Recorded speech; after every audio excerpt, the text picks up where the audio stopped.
Hey guys, this week I'm showing you how I'm progressing with my 3D printing. This is part 2.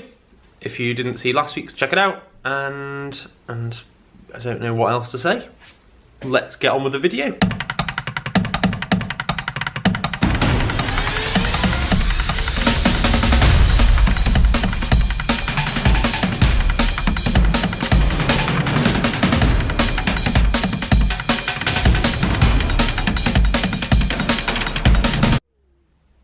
So sadly this was the results of the first print, but after that this happened, and then I made this. So this is, well, it's a replica clearly, but I was trying to guess the sizing. I was like, is it 1/20th? Is it 1/50th? And I thought, well, there's no way I'm going to be able to guess the sizing accurately, so I thought I'd just give up before I even started. Anyway, this is, well, actually something really quite exciting for me. This is a replica of this piece here.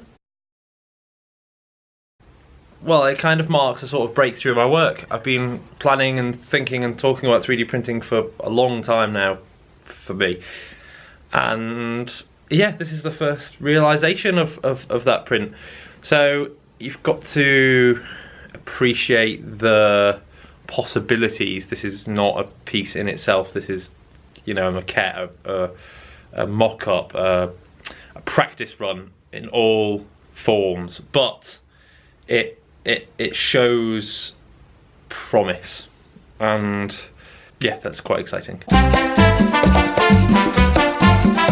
So last week I introduced the concept of 3D printing within my work and really spent the week learning how to utilize the software, how to actually set the printer up. It's not just plug and play. You have to understand the correct temperatures of the plastic. You have to understand the correct temperatures of the heat bed. You have to understand how to get the plastic to adhere properly, and I am still very much a beginner.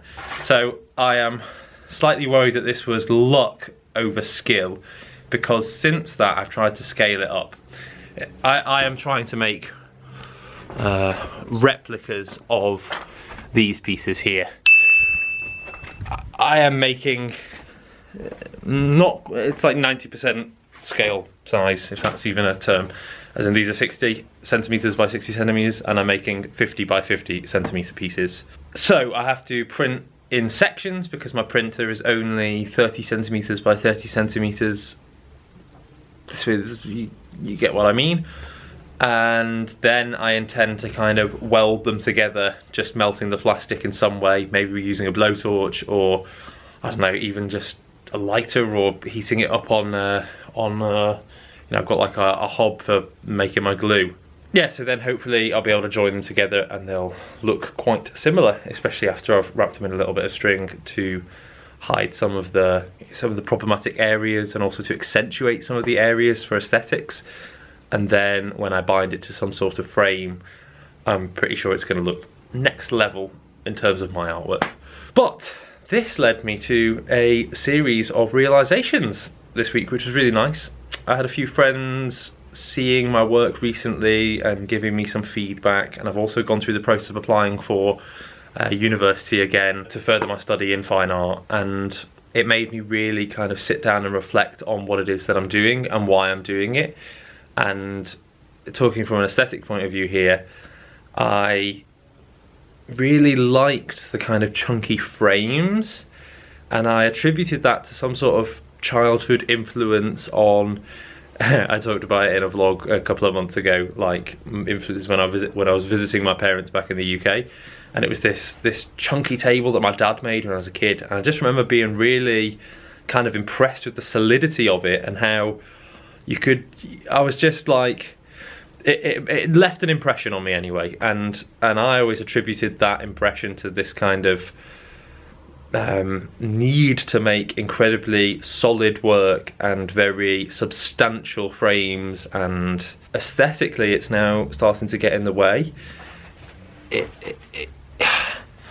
One of the domineering reactions that I'm getting from people is the chunkiness of it. They see this big thickness, and I mean this is even thicker on the new work, and And I've come to the realization that actually aesthetically that's not ideal. But then you're left with the sort of problem of, well, how do I do it then? Because that chunkiness also provides a structural stability which is necessary to make the work. Anyway, to come full circle back round, it's about the 3D printing. If I make this in parts and weld them together without the frame, the plastic is solid. This isn't a floppy piece of, you know, string. This is, but the printed version of this piece won't be. It'll be solid, and therefore it'll have its own structural stability, and nullify the need for this chunky frame. So basically, I got really excited over that, because there's this aim that I've been trying to work towards, and it's opened up several other possibilities. Just to bring it back round though, I want to discuss the 3D printing, because even though this piece was a success, I tried several more prints this week, and some of them are being predicted for many hours, so we're talking like 12 hours plus. So it's a big commitment, because it's obviously a fire hazard, and I'm not keen on leaving it for more than, say, 20 seconds down here alone, because if it does start a fire, then I mean it's going to go up very quickly.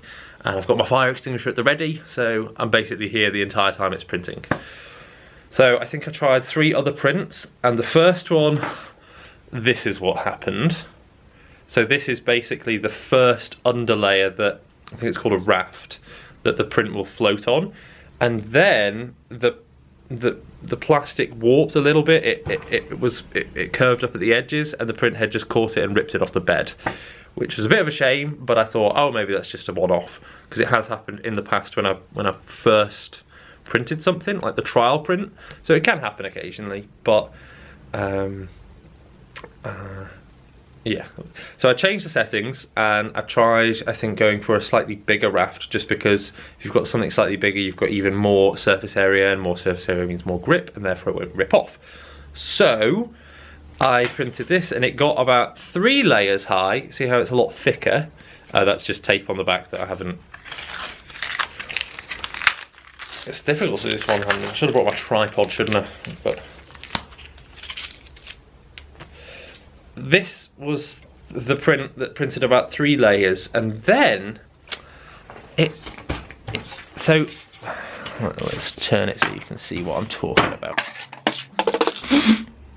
This is an angle grinder holder that I just got from, I think, eBay. It's gonna come in handy, because then I can cut perfect angles with my grinder. Just a side note there, but anyway, back to the print.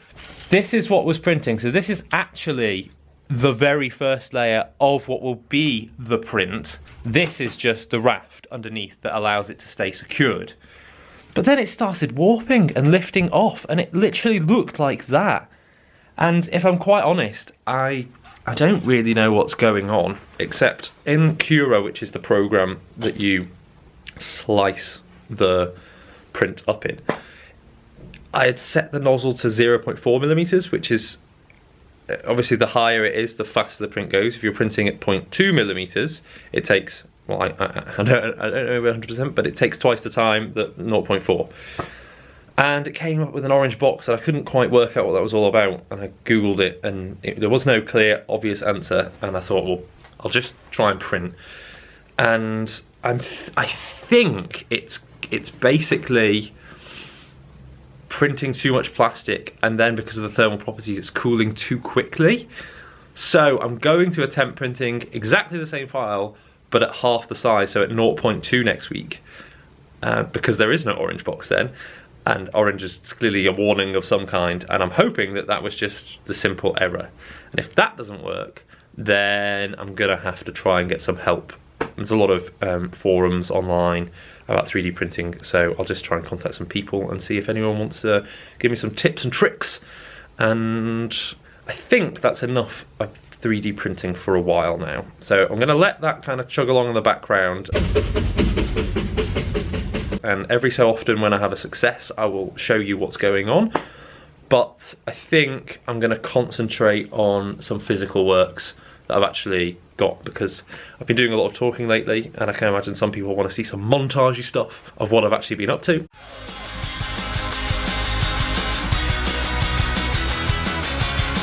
So next week there'll be a few more interesting clips. But I quite enjoy talking. It's a way of actually reflecting on what I'm doing and giving you a bit more content rather than these flashy clips. There's a reason why I'm doing what I'm doing, and it's not just, for me, I would find it unsatisfying watching videos that didn't explain why the person was doing what they're doing just for the coolness sake or the aesthetic sake of the video. I'm not doing this just for the fun of it. There's a purpose to it. I mean, in the wider sense, art is just for the fun of it, but that's another topic for another day. And I think I'm gonna say goodbye now. Okay, see you next week.